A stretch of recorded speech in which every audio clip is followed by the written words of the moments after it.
You're listening to Soap Dirt, the latest in television entertainment news.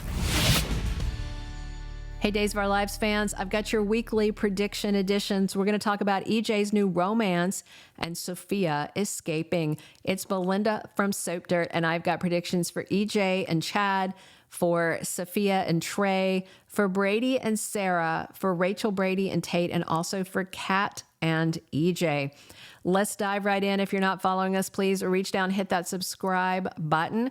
Our very first prediction, EJ kidnaps Chad and is also holding Kristen and Tony hostage.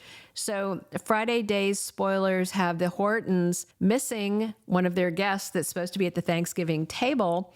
Meanwhile, there's a reunion in the DiMera crypt. And next week, as the Hortons gather, Charlotte is telling a stunned Jennifer that she wished that her dad would come home. So we all know EJ has diabolical plans for his new lab, and he's got Dr. Rolf in there. He's got Mark Greene working with him.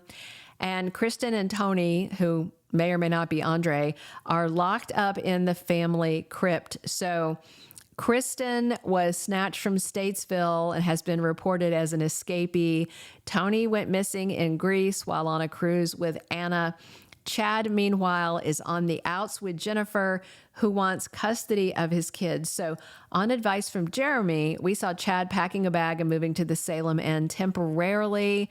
So that's probably when he gets snatched. And Jennifer may assume the worst, that Chad moved to the hotel so he can hook up with Cat Greene, and that's why he doesn't show up for Thanksgiving. And it definitely looks like Chad is taken from the inn and dumped in the crypt with his brother and sister, Tony and Kristen. But the big question is it EJ who is kidnapping his siblings as part of his sick science scheme with Dr. Rolf? Our second prediction, Sophia breaks out of Bayview to kidnap little Trey. So Tuesday Days of Our Life spoilers have Erin in an awkward run-in with Chanel, who's got baby Trey with her.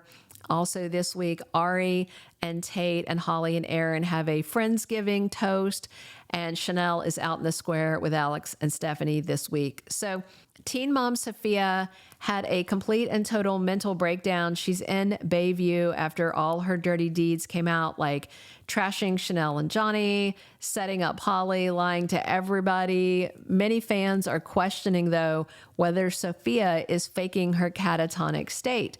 So Erin and Ari recently went to visit Sophia at Bayview, and Erin told Sophia that if he had known the baby was his, he would have been there, he would have helped her.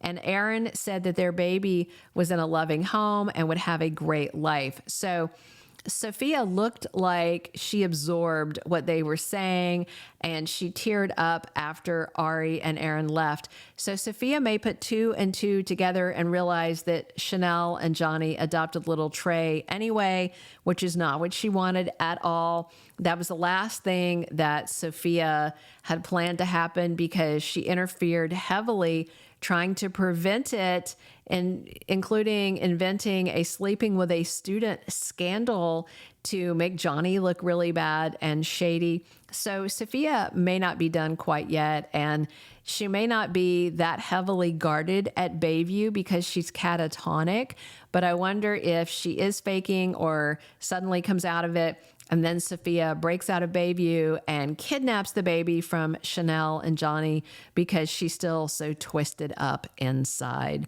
Our third prediction, Brady and Sarah spark. So Monday Days of Our Lives spoilers have Sarah in anaphylactic shock because Rachel put pistachios in her ice cream sundae.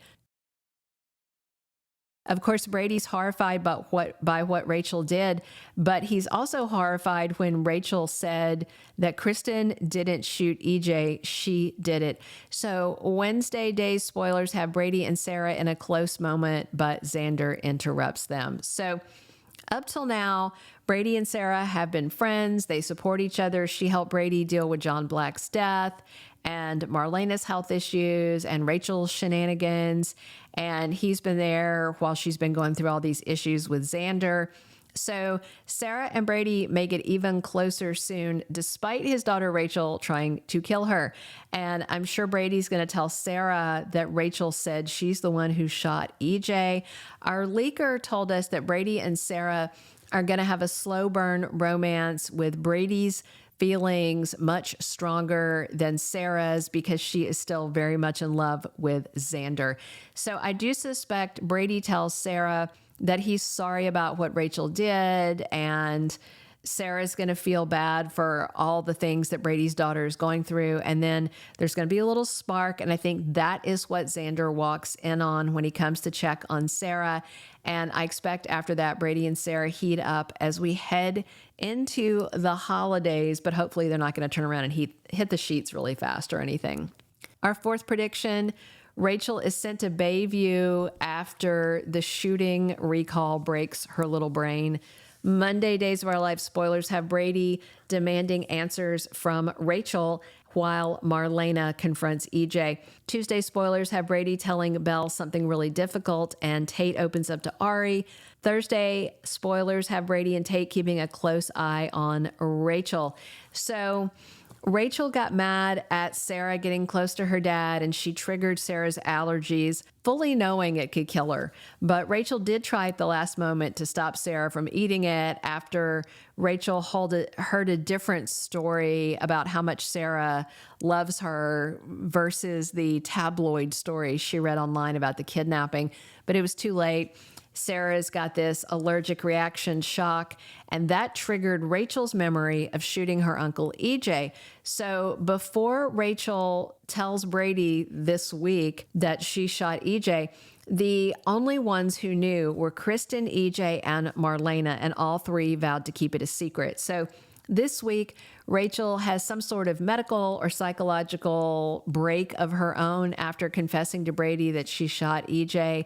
We're going to have scenes this week of Rachel in a hospital gown, in a hospital bed at University Hospital with Tate and Brady close by and praying over her. So I think Brady is going to tell Belle and Marlena that Rachel shot EJ, and Marlena may think that EJ somehow gave it away, but he didn't. So Rachel may have a total mental break, kind of like Sophia is having now, and may also be checked into the pediatric wing of Bayview. Little actress Alice Halsey wrapped filming a while back because of her new role on the reboot of Little House on the Prairie, so her last scenes as Rachel are coming soon. Our fifth and final prediction: EJ and Cat spark over that book. So last week on Days, EJ had a little flash of a memory of a woman reading Wuthering Heights to him, and we know Cat recovered the memory of her reading the classic novel to EJ at the Italian rehab facility. And Cat just told Rafe, and they discussed how they could use this to get the info they need. So EJ and Cat have both bought copies of Wuthering Heights. Like, they both didn't even know why they did it, and they've both seemed obsessed with it. If you haven't read it, the Bronte novel is about obsessive love, social division, vengeance, and ghostly hauntings. So very Days of Our Lives topic. So EJ and Cat have a common bond that I expect they will explore soon. So she may actually tell EJ her memory of reading to a bandaged man at the rehab facility and see if he comes clean to Cat that it was him. And I think that this is going to get messy soon. Chad is out of the way because Jennifer and Thomas freaked out about her. So Kat may wind up falling for EJ, which would mean failing her ISA boss, Shane Donovan, and betraying the mission that she is working on with Rafe. Thank you for being a loyal listener. Follow us wherever you get your podcast, because you don't want to miss the next episode. Soap Dirt is on all the major podcast platforms, including Apple Podcast, Spotify, iHeartRadio, and more.